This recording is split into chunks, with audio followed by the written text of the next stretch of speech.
Are you having a hard time figuring out what to get Dad for Father's Day? Shop now at sportshistorynetwork.com/row1 and save 15% off your order when you check out Row 1 Brand's Vintage Sports Pictorium Gallery. They have America's best sports art. With over 7,200 historic sports prints, you're assured to find something unique for Dad this Father's Day. If he's an NFL buff, check out the 1963 vintage NFL helmet poster. Shop now at sportshistorynetwork.com/row1.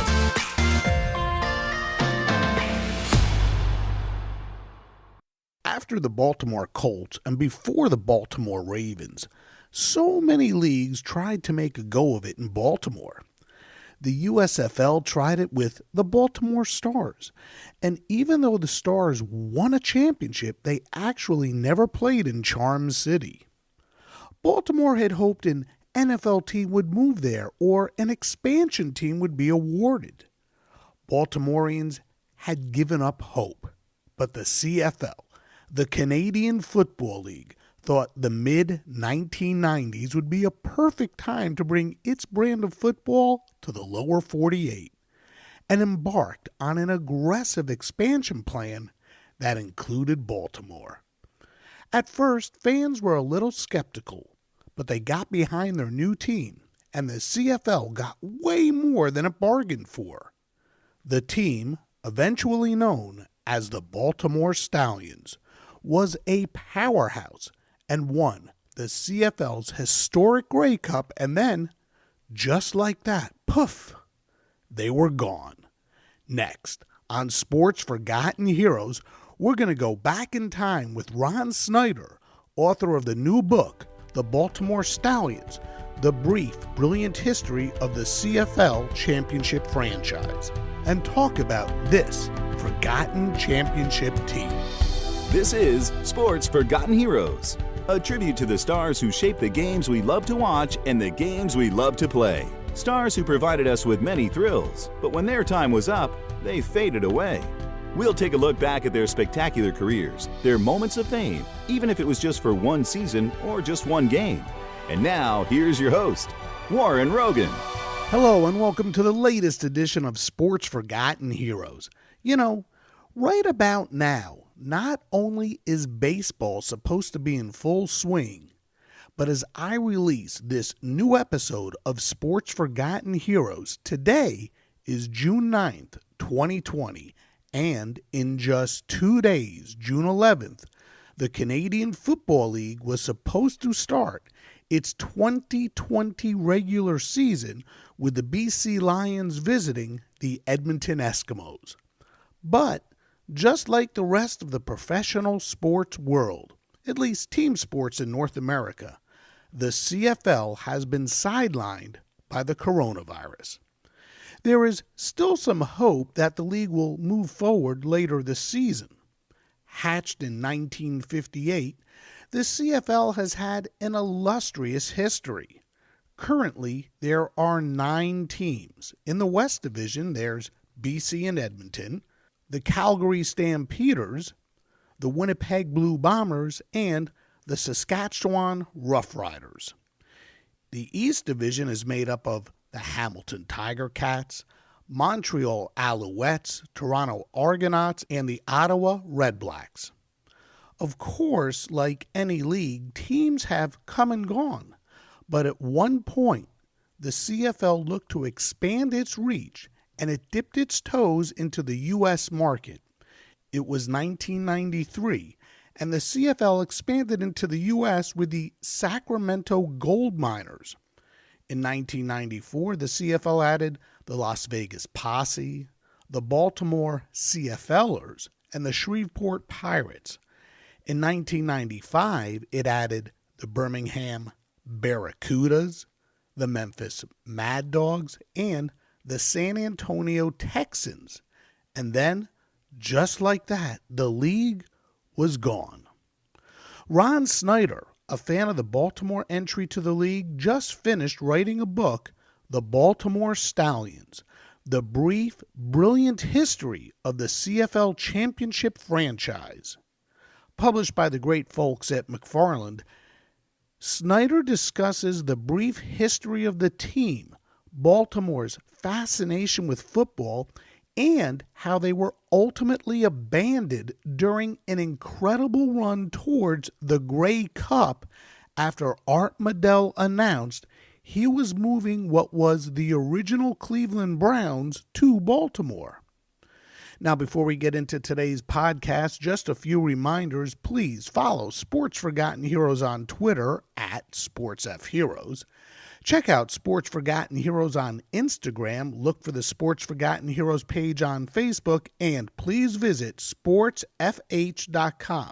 Here, you can learn more about my guests, find more links to the forgotten stars and teams I talk about, and you can leave comments or make suggestions for future shows. I'd love to hear from you, and as always, please leave a 5-star rating if you're listening on Apple Podcasts.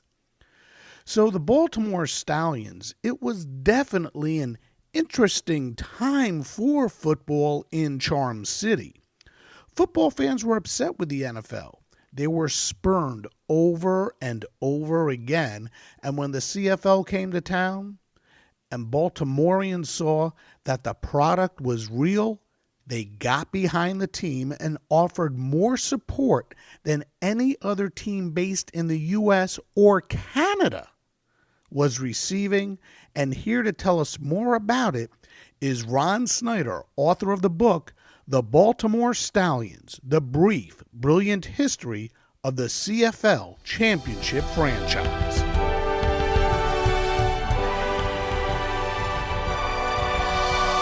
Hey, Ron, welcome to Sports Forgotten Heroes. So glad you could join me.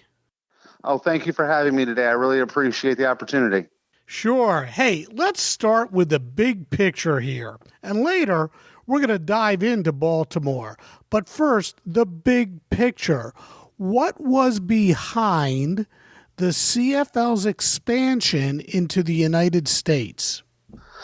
Well, I think it was born out of necessity. The early to mid 1990s, the CFL was in trouble, and a lot of the franchises were in financial peril. And to not mince any words, you had franchises even like the Argonauts who had made a name for themselves in the early 90s with signing Rocket Ishmael, but their owner ended up being in financial trouble and ended up going to jail. And they had other franchises that were in financial dire conditions, and they thought, well, let's go into the U.S., let's look to expand, and then with expansion comes expansion fees. So a lot of those fees that those owners brought in really helped keep the league afloat during that time. So it was, it wasn't one of these things where they were looking to be an alternative to the NFL. It was, they have carved out a pretty good niche for themselves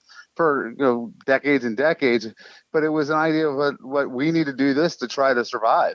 And of course, expanding into cities like Saskatoon, not exactly the prime thing to do because of the population there, but going into the U.S. to a place like Baltimore, Sacramento, Las Vegas, San Antonio, Memphis, Shreveport, Birmingham.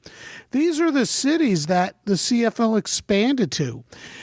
Whenever I look at these cities, with the exception of Baltimore, I can't help but think about the several other leagues that have tried to make it there, but they always have failed.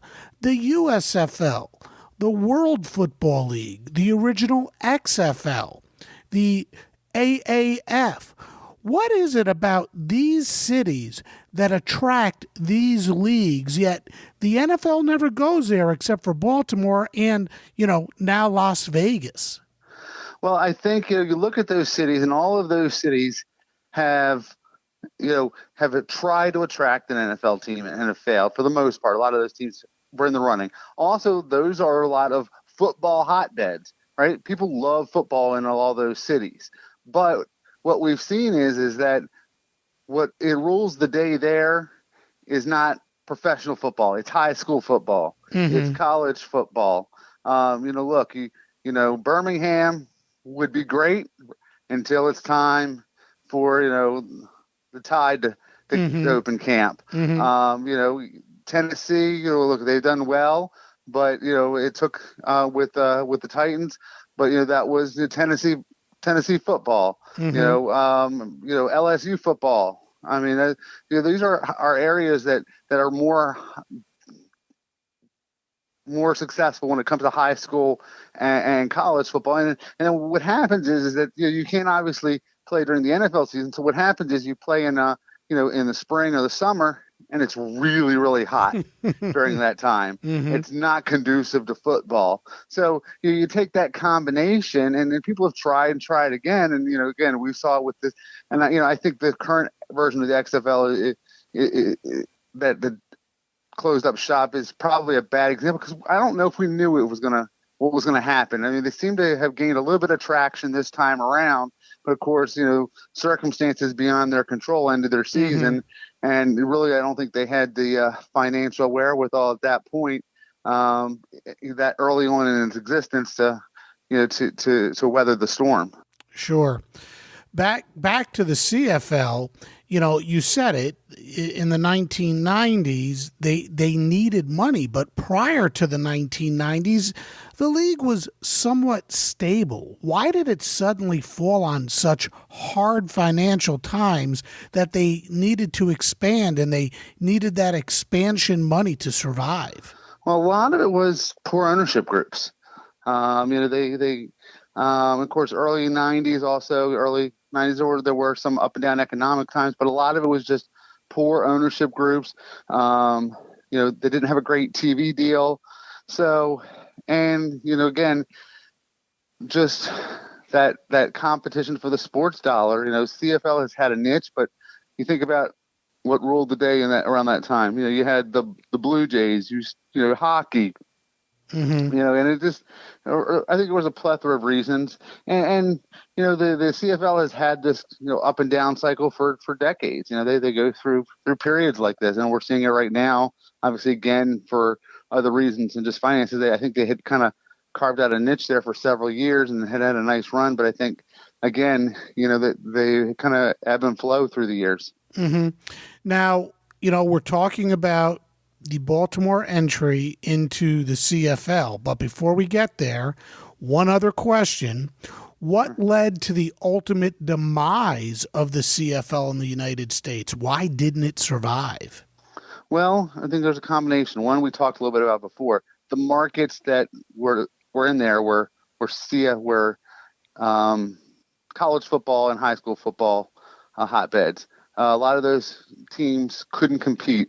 They competed well in the summer, but you saw, as it got closer into the football season, high school and college, they just couldn't compete. You saw attendance drop. Also, again, I think they didn't vet most of those owners very well.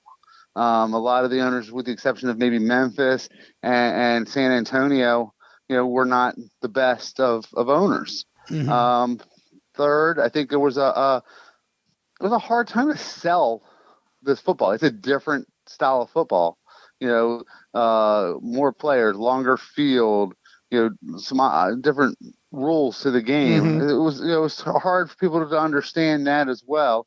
And then also, look, Baltimore was, and we'll get more into it, but Baltimore, when it re-entered the NFL, there was no way that Baltimore was going to be able to support an NFL and CFL franchise in the city. And if it wasn't going to work in Baltimore, it wasn't going to work anywhere. Well, what attracted the CFL to Baltimore? What made it a good city for the Canadian Football League? Well, I think what it was that Baltimore was hungry for football. It was a confluence of things that kind of, it was a perfect storm, right? Of course, for years and years and years, and we just talked today. I know this is going to air later, but today's the death of Don Shula, who's known obviously for his time with the Dolphins, but was also a great Baltimore Colts coach. And the Colts were kings in Baltimore for years and years and years, from Johnny Unitas to Burt Jones to Art Donovan and Lenny Moore, and then of course when Robert Irsay took the team over, ran the team into the ground. Escaped to Indianapolis in the middle of the night in 1984. And left this huge void. And I think Baltimore always thought that they were going to get another team, right? We had the USFL team here for a year, the Baltimore Stars, in their final year, but really they were they trained in Philadelphia. They played their games in College Park, which, for their listeners, that's a little north of DC, and they called themselves Baltimore. So they were in Baltimore in name only. And then the NFL teased for better part of a decade of coming back. First, it was teams like the Cardinals teasing a move from St. Louis before going to Phoenix. You had Tampa Bay teasing a possible move. You had the Rams teasing a possible move. And then they had the expansion in the early 90s, where first it went to Charlotte, and they said, okay, we're okay, we get that. It's a new market. The Hornets had just come into town there. So you could tell that was a kind of a growing area. There's no way we're not going to get the second one. And then that one went to Jacksonville, and that kind of ticked people off. And I think for many fans, they were done with the NFL.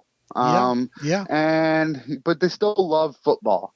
And then there's this man, Jim Spiros, comes to town, and he says, you know what? You guys don't need the NFL. I'm going to bring the CFL team, and we're going to call them the Baltimore CFL Colts. And and we can talk.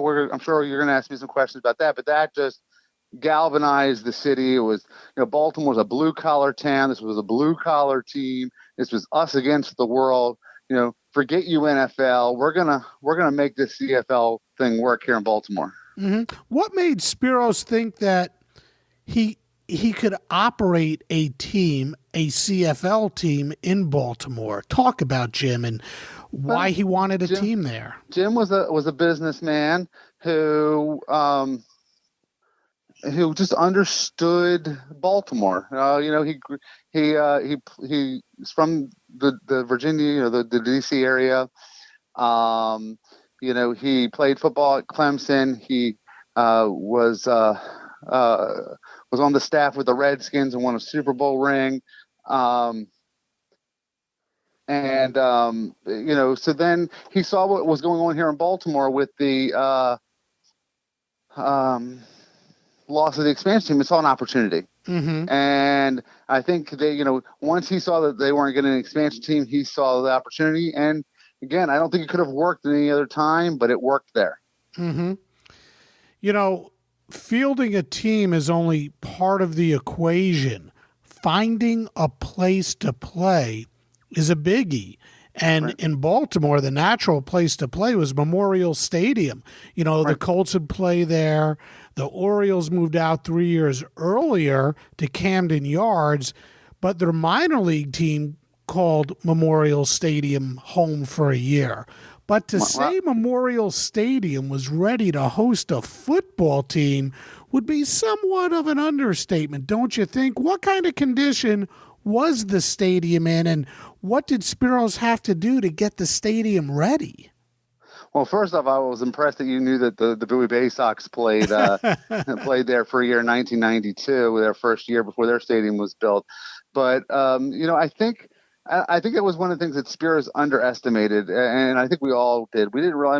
Again, the Orioles had only moved out a couple years prior. The Bowie Bay Sox had played there 2 years prior.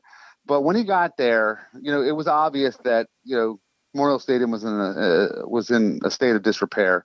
Pipes were leaking, seats were broken, electricity needed fixed. It needed, a huge fix up just to get it ready to play. And on top of that, configuring it for a CFL field versus an NFL field. So, look, he brought in Tom Maddie, the former Colt great, as a part of the ownership team, and Tom opened some doors. Tom's name got him in the door with a lot of business people. And, they were able to beg, barter, and steal basically to get this stadium up and running, getting, sponsorship, selling sponsorships for the paint and, getting people to fix the plumbing. And it was just, there was just so much that needed to be done. And they were able to, look, they got it up and running. They sure did. A couple other things as a team is being formed here. And in reading your book, which again, terrific book, really enjoyed it. I encourage everybody out there to get a copy of the book. Well, actually, Ron, tell us how people right now can get a copy of the book, because it's not being released in the way I would hope it would be. Well, it is. It had been available on Amazon. It's still available for order on Amazon, but it's been back order. I think part of it is because of everything going on in the world right now. Amazon's back ordering some things, given the state of affairs. You can order it from a Kindle, an ebook there. It's available at McFarland Publishing, McFarland.com. If you Google McFarland Publishing, available directly from there is the best way right now. And then, of course, Barnes and Noble and other book dealers, will have it available online as well. But there's like I said, if you're looking just for the ebook, for your Kindle, I know it's available, right there on Amazon. But if you're looking for a hard copy, which I still love having a hard copy of books, I would recommend going directly to McFarland Publishing and ordering it directly from there. Sure. So again, in reading it, one of the things that I found really interesting was the role that the Baltimore Colts marching band played. Why were they such an important factor? Well, look, if anyone's seen the 30 for 30 on the Baltimore Colts marching band, I would highly recommend it. It was one of the best ones. Barry Levinson directed it. And look, when the Colts left town, they left the band behind. And it's just thank goodness when the Colts left town, the band uniforms had been taken to the cleaners, so they weren't there. So they didn't get the Colts didn't leave with the uniforms, and the Colts marching band took the torch for Baltimore football for years and years and years, and did anything they could to bring football back to Baltimore. They would play in parades. They would play at NFL stadiums that weren't theirs. They'd play at the Hall of Fame. They'd play anywhere that they could get an audience. They played for the USFL team in '85. So, it only became natural. And eventually they evolved into the Ravens marching band of today. But, when the CFL team came to town, look, they reached out. The team reached out to them. They reached out to the team, and it was kind of a match made in heaven in that regard. And what about John Stedman? Who is John Stedman, and why is he so important in this story? John Stedman was a legendary Baltimore sports columnist. He had attended every professional football game in Baltimore from the time the team arrived in the early 50s all the way up to the 2000 season of the Ravens, right before the Super Bowl when he passed away.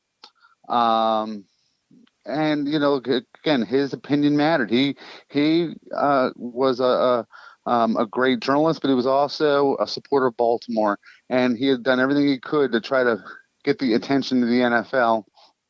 And then when the CFL came to town, look, he had the ear of Jim Spiros and said, look, if you want this team to have a chance to succeed, you got to call them the Colts. And look, it was a calculated gamble on Spiros' part, but I think that decision helps build the legend of this franchise here in Baltimore.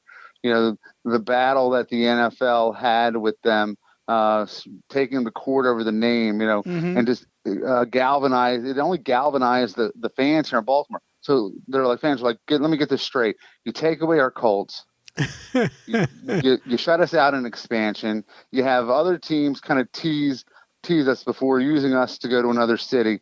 And then we have a little CFL team who wants to call themselves the Colts, and you're not going to let us do? There are other teams that are called the Colts. There are other teams that are called the Lions.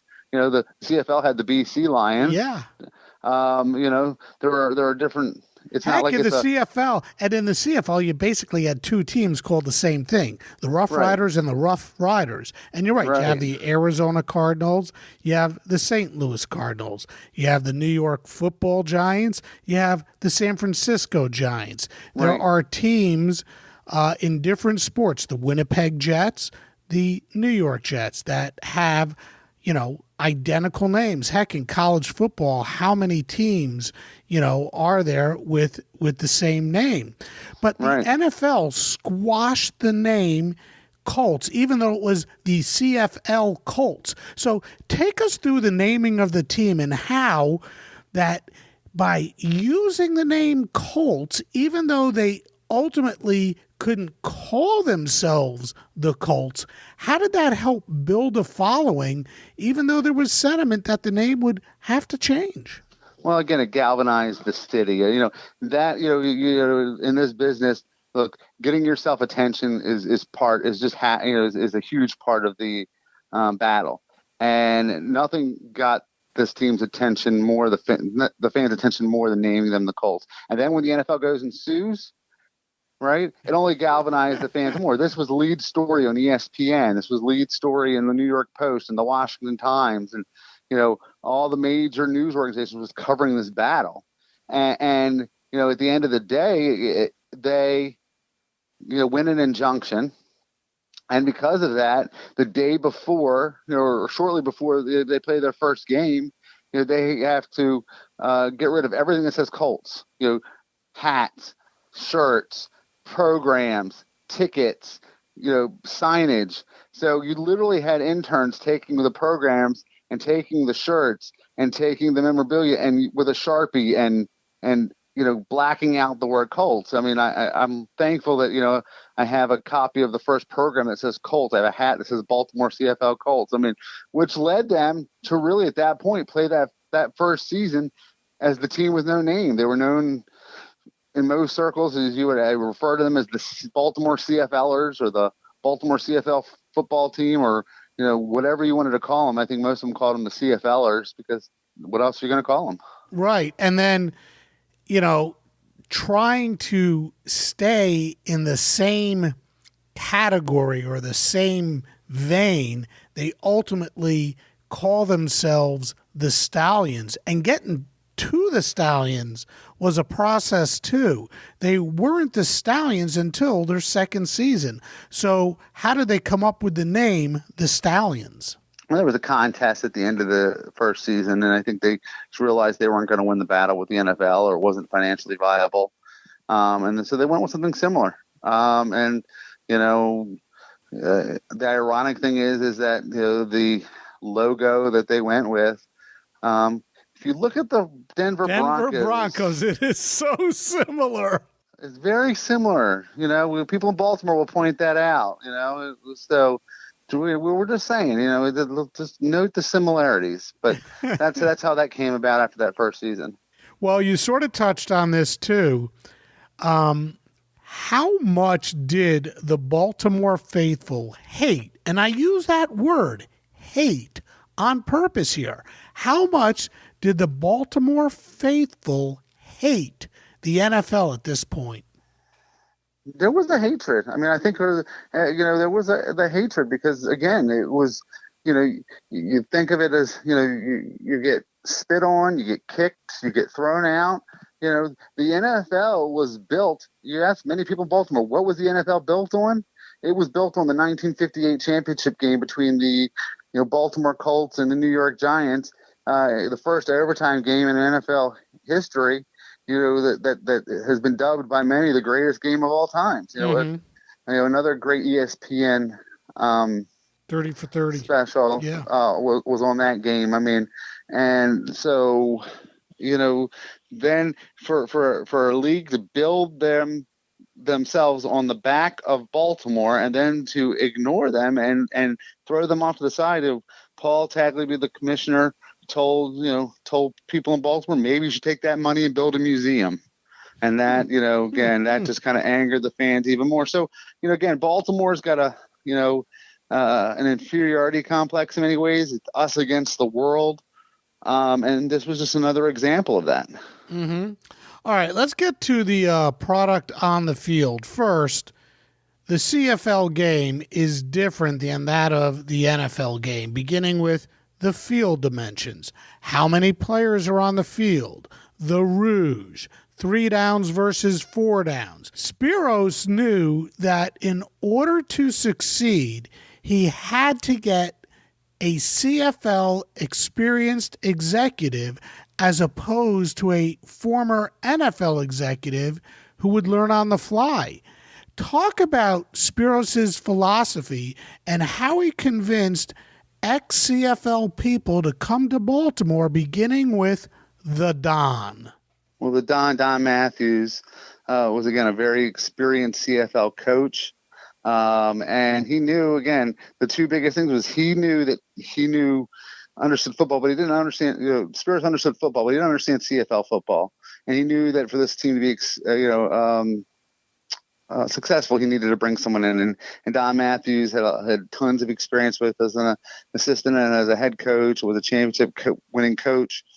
And again, laid the foundation. I think that was part of the reason some of the other teams failed. Pepper Rogers, who coached in the CFL, said he loved everything about the CFL except for the rules. I mean, you had Forrest Gregg, the great Green Bay former Packer, just didn't really get it. Ron Meyer, coached in Las Vegas, didn't get it. So, for them, it wasn't a matter of bringing an NFL cast up. They didn't bring in a lot of names. I mean, if you ask people, this was before the internet, ask people about Baltimore, myself included, what do you know about the CFL? Well, I knew that Warren Moon played there for a while, and I knew Rocket Ishmael had signed with the Argonauts, and I knew Doug Flutie, and I also knew Pinball Clemens, and that was really about it. So, they took a chance that they were going to be able to build a successful team with CFL players. And they said if they built a winner, that the fans would come. And that's exactly what happened. Mm-hmm. All right. Before we get into all of that, I got a couple other names, and I'd just like you to tell me a tiny bit about them, beginning with Jim Popp. Jim Popp was a young up-and-coming executive in the CFL. And it was someone that Don, wanted to bring in to be the general manager. And really, again, those two, again, youth and experience at the time, really connected. They had some knockdown dragouts like any other, general manager and coach. But they worked together and they understood the CFL and they understood, a football team is only as good as the sum of their parts. So they really understood that what they needed to do to bring in quality players to build a winner. Beginning with Tracy Hamm. Tell me about Tracy Hamm. Tracy Hamm, was a player that may have had a shot at playing in the NFL in today's game, but back then, a running quarterback from a 1AA school at Georgia Southern, wanted a chance. He was drafted late in the NFL, but in a late round pick, but he knew that he wanted to play quarterback. So he went to the CFL, had a lot of success. And really it was his ability, his signing led to a lot of other players wanting to come to Baltimore. Mm-hmm.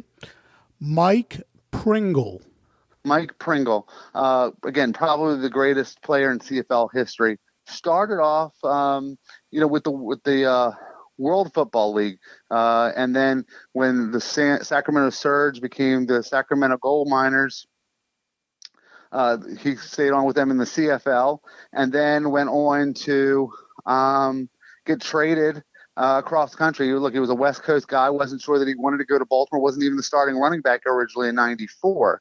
But again, they just started handing him the rock, and he just ran roughshod both years in Baltimore. Had a great career with the Alouettes, and we'll talk about the Alouettes who were born out of the demise of the Stallions.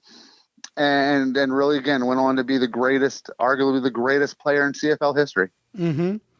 Chris Armstrong, a solid receiver for many years in Baltimore, and then in the CFL, was a kind of had a number of chances in various leagues before making it in the CFL. He had a tryout. He showed off with speed. And, again, became one of the favorite targets here in Baltimore, and is now, has stuck around in the community and is coaching high school football here. Oh, cool. Guy and John Earl, offensive linemen, brothers, again, had a shot at the NFL, but, we're kind of practice squad, backup type of guys in the NFL. and found their way to Baltimore and really lived the dream of being able to play together. Mm-hmm. Well, Baltimore with the Don leading the way had several CFL vets who were all-stars as well. But was it the Don? What was the allure of playing in Baltimore? Why did all these guys want to play there instead of Las Vegas or Shreveport or Sacramento, etc.? They wanted to play in Baltimore. I think a combination: one, to play in the United States; two, play for a coach like Don Matthews; and three, for a lot of them, it was the first chance that they had for their family to be able to play with them, to see them play. I mean, they got to, it's kind of hard for someone who's from West Virginia or Virginia or, even Atlanta or what have you, to have their family come and see them in, Saskatchewan or British Columbia or Toronto even. So to have that opportunity was something that, and a chance to play in a stadium like Memorial Stadium where Johnny Unitas played was a big lure to a lot of players. Mm-hmm. Getting now to the games on the field, the Baltimore CFL'ers, they were putting together one heck of a team. And in their first ever game against Toronto, talk about it. Talk about the pageantry, the honors, the atmosphere. What was it like? Well, I mean, obviously the first. Let me correct myself. Let me correct myself. They beat Toronto on the road, I believe. Yep, in Skydome. Yep, and then they came home to play Calgary. So tell us about those first two games, because the game against Calgary didn't go all that well. But right. So just, tell us a little bit about that first game in Toronto and then the big game against Calgary in against Baltimore. Well, they obviously, they start off on the road in Toronto, and they come up with a win there, that first win. And I think that was a huge, just to kind of get things started. They win 28-20 in that first game.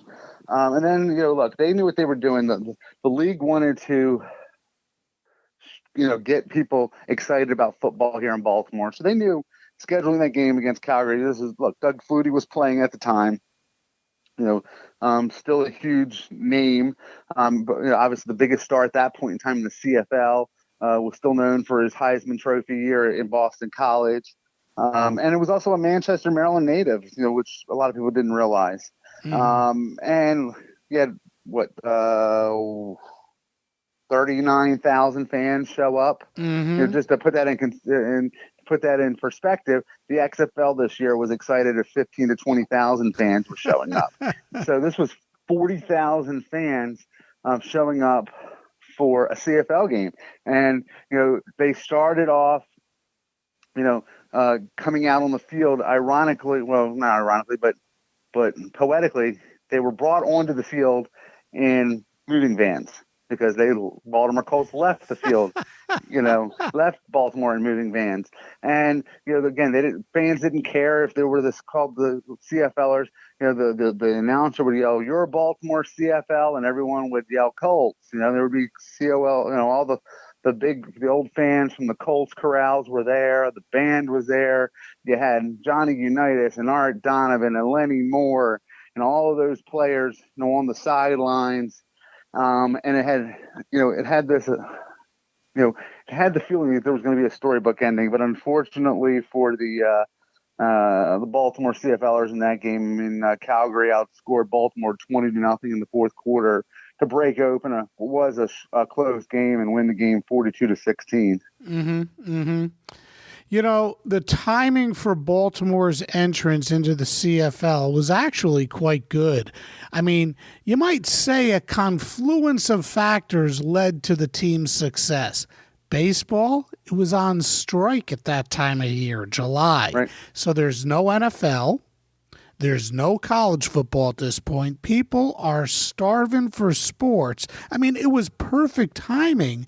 And Baltimore led the league in attendance. So I think the CFL got what it had hoped for, at least in Baltimore, when it came to expansion. What a great time to launch a team, wasn't it? Yeah, I think I mentioned before, I don't think it could have worked any other time in sports history.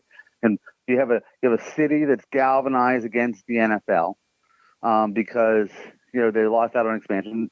Don't believe at this point they're ever going to get a team. And you have the you have the baseball strike. So again, there's no NBA team here in Baltimore. College football, Navy's a really, really good team now. They were in a down period at that point in time. Maryland football was kind of irrelevant in the Baltimore area at that time. And again, there was no other sports in town. I mean, think about it, we think about it right now, how much we're just clamoring for anything sports related. Mm-hmm. Just right now with everything going on in the world. I mean, we're watching great documentaries on Bulls teams from 20 years ago. We're watching virtual sports, virtual Kentucky derbies. We're watching. There's talk of ESPN signing up Korean baseball leagues. So imagine that today. What we're dealing with today, and a professional football team that's really good is in your backyard. Mm-hmm. I mean, that's what. Obviously, we didn't have the public health crisis that we're dealing with now. And there were other entertainment options at that point in time, but just no other sports in town. And then there's this team, and we're like, wow, you know what? We're going to give this a chance. Yeah, and they were pretty good. The CFL'ers did pretty well that first year. They went 12-6, and they made the playoffs and a run for the Grey Cup. Now, before we get to the Grey Cup, tell us about that 94 season and just how good Baltimore was. Again, I mean, they kind of got off to an up and down start. They started the season, 4-3 or so, and then they go 8-3 down the stretch to get to 12-6, and really they kind of hit their stride late in the season, and pardon me, you had a huge win against the Winnipeg Blue Bombers, 57-10 late in the year. And then against 39,000 fans show up in Memorial Stadium. They lose. They have a kind of a stinker the next week.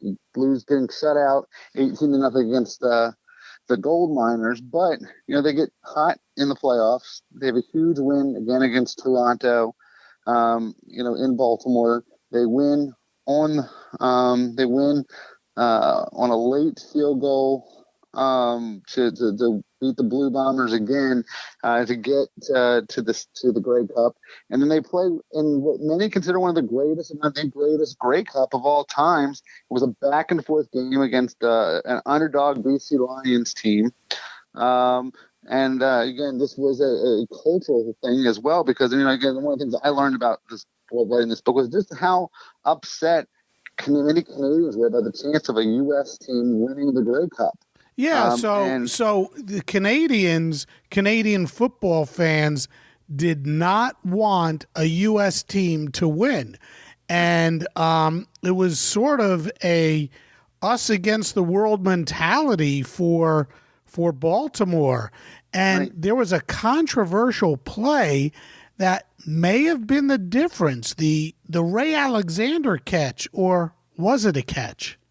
Right, and again, that was a catch at that point in time. That was the turning point of the game. It kind of turned the field around, and Baltimore would get the ball back late, and then wouldn't be able to do anything with the ball. And then in the well, tell us about the catch itself. Set it up for us, and why was it so controversial? Well, again, I think this was a game that I think, again, it was so back and forth. I don't think anyone anticipated it to be that way. And again, it was it the Lions jumped out to a 20-12 halftime lead, less than 2 minutes remaining. Danny McManus fires a deep ball to Ray Alexander. Alexander and Irv Smith, the Baltimore defensive back, went up for the ball. It appeared that the ball came out when Alexander hit the ground, but officials ruled the Lions wide receiver had possession and the ground made him lose the ball. So this play is considered one of the most controversial in Grey Cup history. That controversial reception set up a failed 37-yard field goal attempt by Pasaglia with 1:02 left in regulation. However, in the CFL game, if you miss a field goal, Baltimore, had a chance. It has to run the ball out of the, out of the end zone. They get the ball to the 2-yard line at that point. So, Pringle on first down gets nothing. Hamm throws an incompletion, and it forces the CFL'ers to punt the ball. So when that happens, Miller has shanks Josh Miller, the punter, who went on to have a great career in the NFL, winning a Super Bowl as well, shanks a punt. And it really allows Darren Flutie, who's Doug Flutie's brother, returns the punt to the 34-yard line. The Lions run 2 more plays before Louis Pasaglia, who played 25 years with BC before retiring in 2000, hits a 38-yard field goal at the buzzer to give the Lions a 26-23 upset victory. So Baltimore gets robbed, and man, it got underneath their skin. So first, they lose the Grey Cup in 94. They do come back in 95 for a second season. They come back now. They're no longer the CFL'ers. They are the Baltimore Stallions. And they are about to embark on one of the greatest seasons in the history of Baltimore football, regardless of league. This was a team with a date with destiny. Tell us about that magical season, the passion to win, the mission, the determination to achieve the ultimate goal. Just how focused was this team? Well, this team brought pretty much the whole roster back. They made some key additions, getting Carlos Huerta, the kicker, who played the previous season with Las Vegas, was a great kicker at the University of Miami, was the big addition. But they bring pretty much the whole team back. They have Chris Wright, which was a rookie punt returner wide route that was just one of the top special team players in the league that year. And they come back to the mantra of that season, like you said, the mantra of that season was unfinished business. They came wanting to prove the world that last year wasn't a fluke and they were the best team. And they got off to a really good start. They got off to a 5-1 start, but then they go and they lose 2 in a row. Again, they played a stretch where they played four games between July 29th and August 12th that year. How is that possible? How do you play 4 games with a 37-man roster in 15 days? Exactly. I mean, they went from Birmingham to Edmonton to Calgary, back to Baltimore, over that stretch. And they lost 2 of those 3 games. But again, think of it, 36-man roster. Maryland football teams play today with a 53-man roster. They suit up 45 in the NFL, and they would never play that many games in that sort of stretch. Well, how did such a schedule like that come about? Why was the schedule made that way? Yeah, I think it was just part. Unfortunately, look, you had 2. You got all those cities up in Canada, and then you've got Birmingham and Baltimore and Memphis, and it just. Just the way that the league was set up, geographically, and then again, getting the dates in the stadiums when they want to play the games, when had to correlate all that stuff. It just the way it kind of worked out, and I think all the teams in the league had similar stretches that season. And then I go back and I read a lot of the transcripts into the games and the game reports from the newspapers, and some of the things that there was no such thing as a concussion protocol back then. Players were getting concussed and going back into games, and you're getting hurt and going back in. But after that loss to Memphis, they didn't lose again. I mean, they won. Everything. They won, and they finished 15-3, and then went undefeated in the playoffs, and really got all the way, through Well, to the before Grey we Cup. get there, how key was it at this point that their coach was Don Matthews? How was he able to coach a team through this incredible stretch? Well, I think, again, that's where having a successful CFL coach rather than an NFL or college castoff came into play. He understood the weather. He understood the travel. He understood how to work a roster. He was also not afraid to cut players and bring other players in if it felt like, that it was the best thing to do. I mean, this was a guy that, over the course of his career, would eventually win 5 Grey Cups, advance to 4 others, won 11 division titles. I mean, he coached it, all over the league. So he knew how to get the most out of his players, and players wanted to win for him. So, that's half the battle too, is having a coach like that the players wanted to win for. Well, so like you said, they start off 5-1. All of a sudden, they're 5-3, and then they embark on this historic run. And, I sit here and ask myself, well, what changed? Well, what changed was the team got a little more rest, and they started to play a regular type of football schedule. And, I mean, this team just cruises into the Grey Cup Championship. And once again, Canadian football fans do not want an American, a U.S. team, to win the Grey Cup. But wouldn't you know it, the Baltimore Stallions beat the Calgary Stampeders for the Grey Cup 37-20. This should have been such an exciting time. And in 2 short years, football fans in Baltimore ride this roller coaster of not having a team, an NFL team, to getting a CFL team, showing just incredible and a passionate support for the team. They go on to win they play in the Grey Cup both years, lose it the first time, win it the second. And the second time, it was somewhat bittersweet because the team knew its time in Baltimore was done. Art Modell announced he was moving the Cleveland Browns to Baltimore.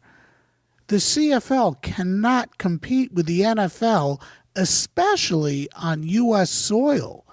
This was all happening as the Stallions were making their way through the playoffs. What was that like for the players and team management, namely Jim Spiros, knowing that their time in Baltimore is basically done? Yeah, and I think that there was a sense of unknown, at least for the players. I think maybe a sense of denial. Again, they get into the playoffs. They beat Winnipeg 36-20 on November 4th. It's 2 days later when Art Modell announces that the Browns are coming to Baltimore, and I think there was some belief. Well, they play different seasons. Can this work? I mean, it was pretty obvious that it wasn't going to, but I think the players just weren't sure what to expect. They didn't. They said, "Look, we've done everything we're supposed to. We got 37,000 fans. We're supposed to host the Grey Cup here in Baltimore in a couple of years. The fans love us.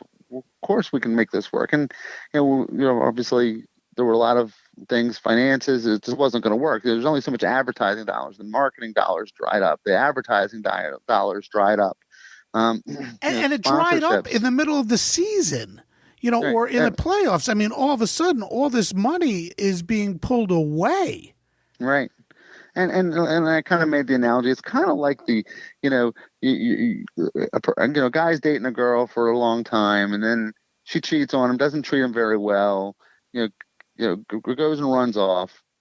You find a nice girl that treats you well and is wonderful to you and everything that you would hope for.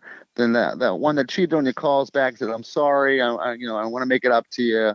and they say, you know what, okay.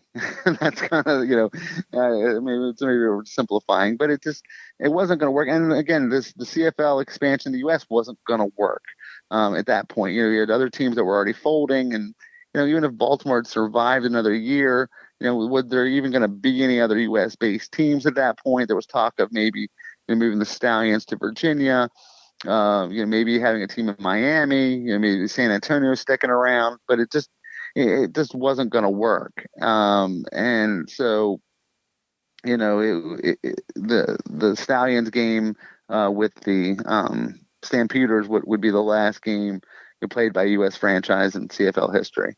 Right, but it still had to be somewhat shocking to the players that once Modell announced that he was moving the Browns to Baltimore, that just like that, the lights were turned out, that they even lost fan support as they're making this run to the championship.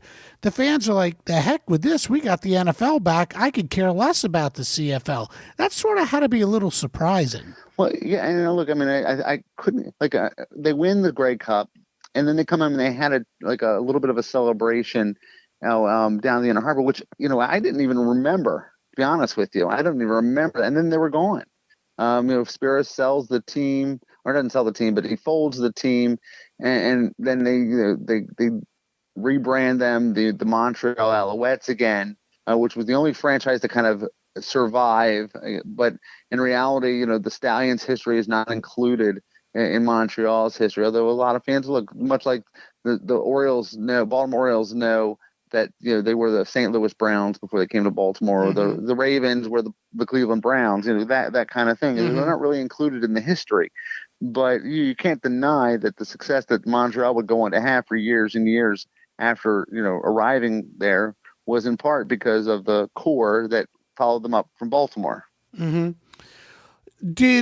How much did the success of the Stallions, fan turnout for the Stallions, play in the role of Baltimore ultimately getting an NFL team in the form of the Browns, now known as the Ravens? Well, I think initially fans thought, well, we proved that we could get 40,000 fans to a CFL game. That's why they came here. In reality, was it a factor? Yes. Was it an overriding factor? That's debatable. Baltimore had a great stadium package. They placed in for years. They had the funding for a stadium through lottery, through lottery revenue, and they had a great deal to put together. So it was there for someone for the taking. Did the Stallions' success expedite that move? An argument could be made. Yes. Did it show the NFL that that a team could be successful there while an NFL team was just a couple miles down the road in Washington and a couple miles up the road in Philadelphia? Yes. So, was it a factor? Yes. Was it as big a factor as many Stallions fans initially believed? That's debatable. Mm-hmm, mm-hmm. And going back to the Alouettes, what was the logic in the CFL pulling doing to I guess the Stallions as the NFL did to the Browns? Sort of, the Ravens were really the Browns, but they couldn't take any of the records with them, and the Stallions in some way were like, it was the same thing. The Alouettes were the Stallions, but they couldn't take any of the records with them. What was the purpose in that? Why'd they do that? I think it was to give it the Alouettes had a history in Montreal. Yep. And I think it was the CFL was ready to end the chapter of U.S. expansion. I think it was while some people, again, even today, I think distance makes the heart grow fonder. Time kind of changes things. There's been a lot of more interest. I think with it being 25 years since the Stallions won the Grey Cup, there's been, I think, a little more positive views on that era.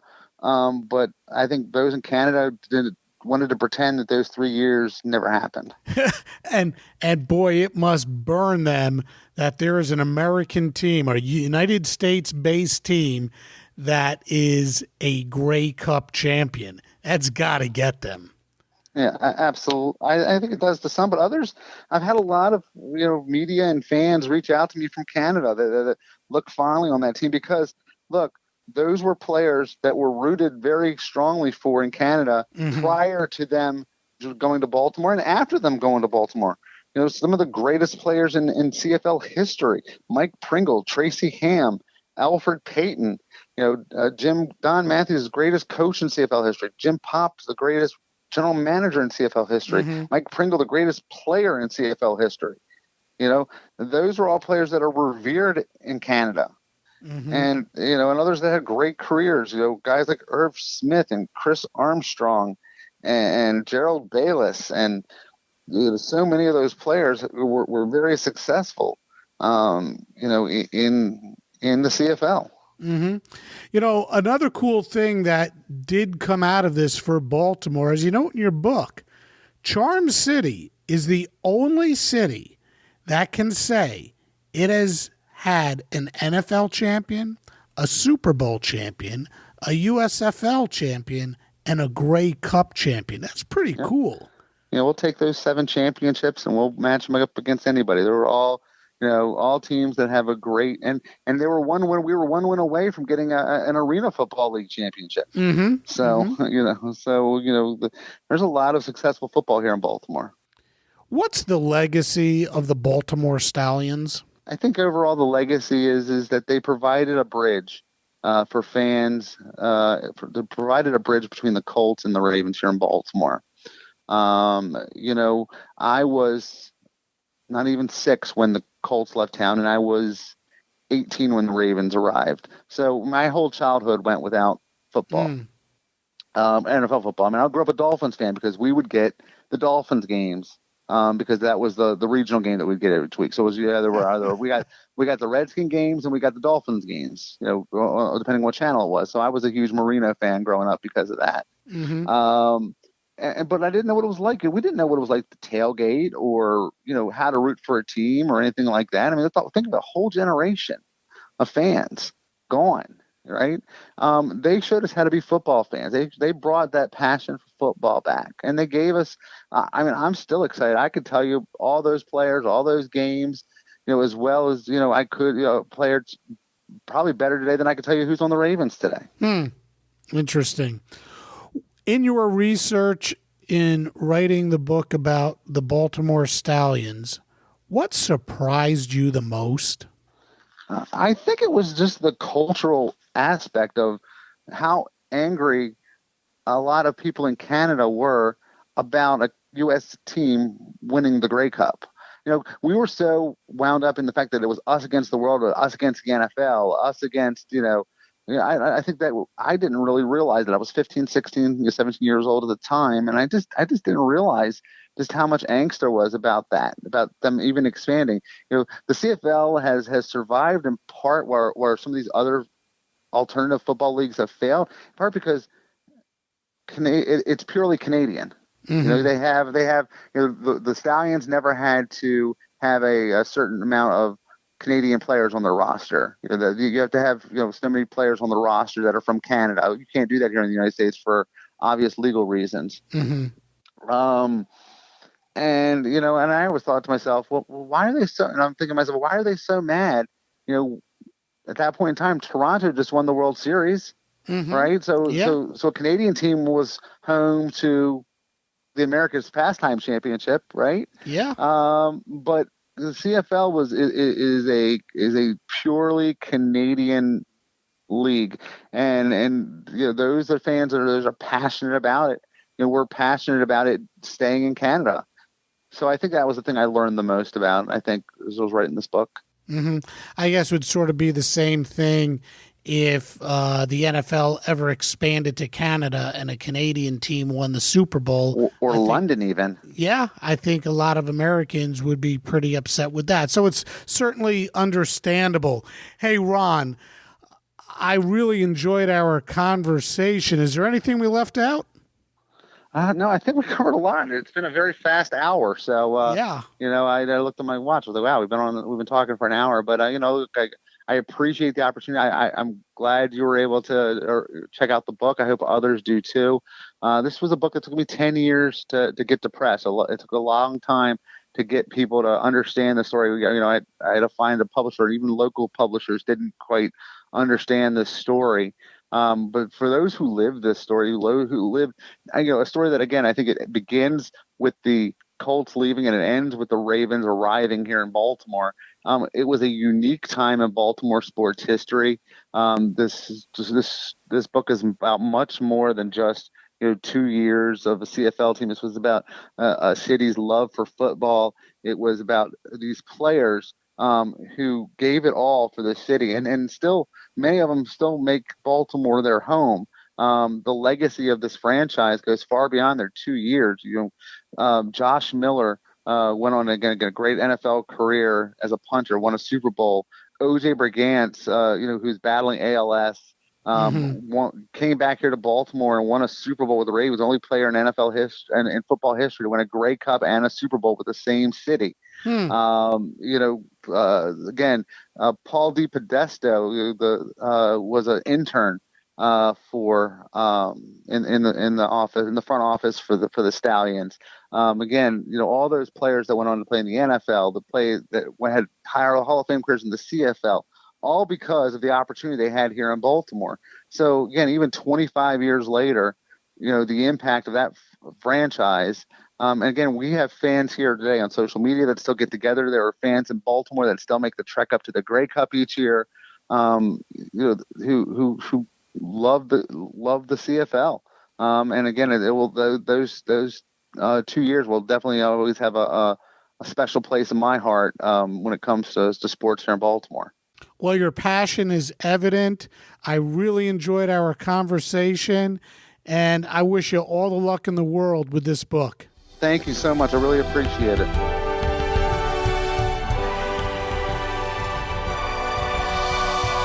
In 1996, the CFL returned to its roots. It had shrunk to just 9 teams, including the Montreal Alouettes. While the Stallions did not officially become the Alouettes, there were definitely some similarities.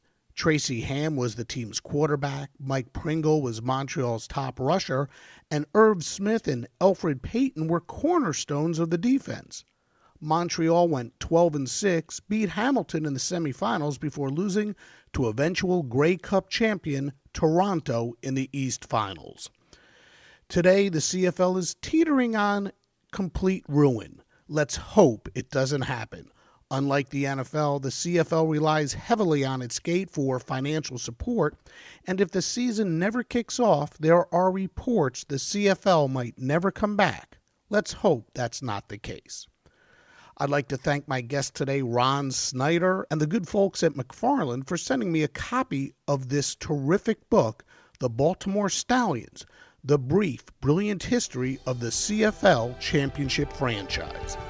And of course, I'd like to thank all of you for listening.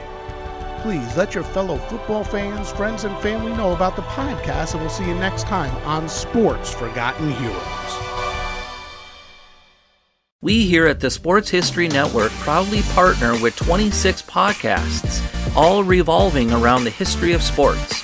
But did you know that many of our hosts were sports history authors way before they started their shows? It's true.